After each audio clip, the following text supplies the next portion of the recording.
Buranı ilk görəndə sadəcə bir hamam olduğunu düşünə bilərsiniz. Amma Təzəbəy hamamı sadəcə bir məkan deyil. Bu Bakının mədəniyyəti və istirahət adətlərinin birləşdiyi yerdir. Azərbaycanda hamam mədəniyyəti 100 ildən öncə gəlib çıxır. Qədim dövrlərdə hamamlar yalnız təmizlik üçün deyil, həm də insanların toplaşdığı, söhbət etdiyi və bayramlara hazırlaşdığı mədəniyyət abidəsi olub. Hamamların memarlığına adətən günbəzli tavanlar, mərmər döşəmələr və xüsusi istilik sistemi yolxana olunurdu. Su isə isti soyuq qarışdırılaraq axar çeşmələrdən gəlirdi. Bu ənənə əsrlər boyu dəyişmədən gəlib. İndi gəlin keçək Təzəbəy hamamına. Bu qədimi hamam 19-cu əsrin sonunda Bakının ən dəbli istirahət yerlərindən biri idi.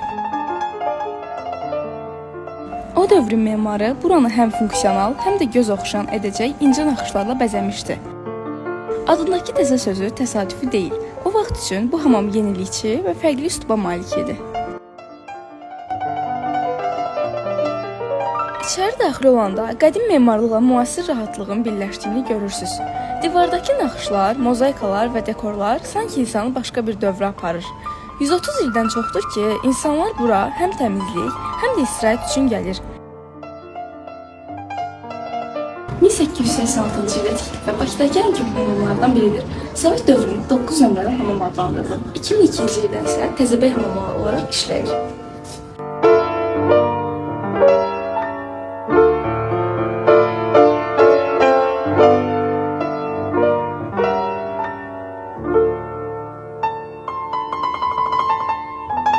Bura bir çox insan üçün təkcə gigiyena yox, həm də dostlarla görüşmək, söhbət etmək, rahatlamaq üçün məkan olub. Bu ənənə indi də davam edir.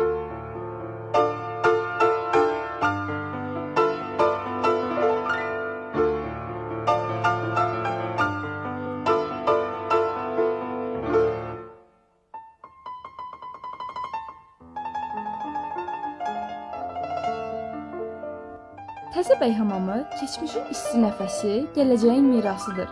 Məsəti Gəncəvinin dediyi kimi, köhnə divarlar danışar, qulaq verən eşidər.